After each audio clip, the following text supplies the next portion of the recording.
এই তিনটি রাশির মধ্যে কোনটি ক্ষুদ্রতম বার করতে হবে।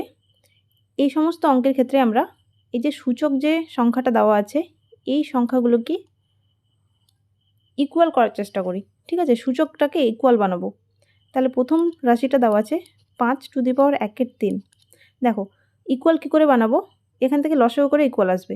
3, 4 আর 6-এর লসাগু কত? 3, 4 আর 6, সবচেয়ে বড় সংখ্যা হচ্ছে 6, তাহলে 6-এর ঘরে নামতে পড়বো। 6কে 6 4 দিয়ে ভাগ যায় না, নেক্সট সংখ্যা 6 দুগুণে 12, 3 আর 4 উভয় দিয়ে ভাগ যায়, তাহলে 12ই হবে লসাগু।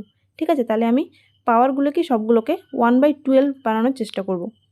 তাহলে এটাকে 1/12 বানাতে গেলে আমাকে উপর নিচে 4 দিয়ে গুণ করতে হবে। ঠিক আছে, তাহলে আমি এটাকে এভাবে করতে পারি 5⁴ ইন্টু 1/12। ঠিক আছে, কারণ সূচকের গুণ হয় 4 ইন্টু 1/12 মানে 1/3ই আসবে। তাহলে 5⁴ মানে কত? 625।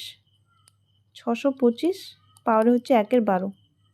এবার হচ্ছে 2⁴ এটাকেও 12 বানাতে গেলে আমাকে গুণ করতে হবে উপর নিচে 3 দিয়ে, মানে এটাকে লিখব 2³/1/12।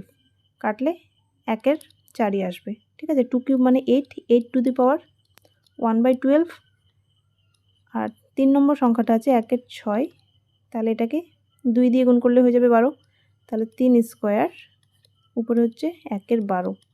3² মানে 9⁴ এবার দেখতে পাচ্ছি তিনটারই পাওয়ারগুলো সেম।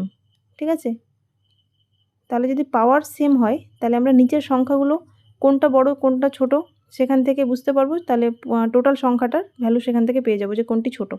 ঠিক আছে, তাহলে 625 একটা, 8, একটা 9, সবচেয়ে ছোট কোনটা?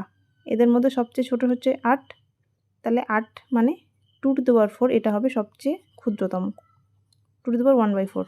ঠিক আছে, এটা হবে অ্যান্সার।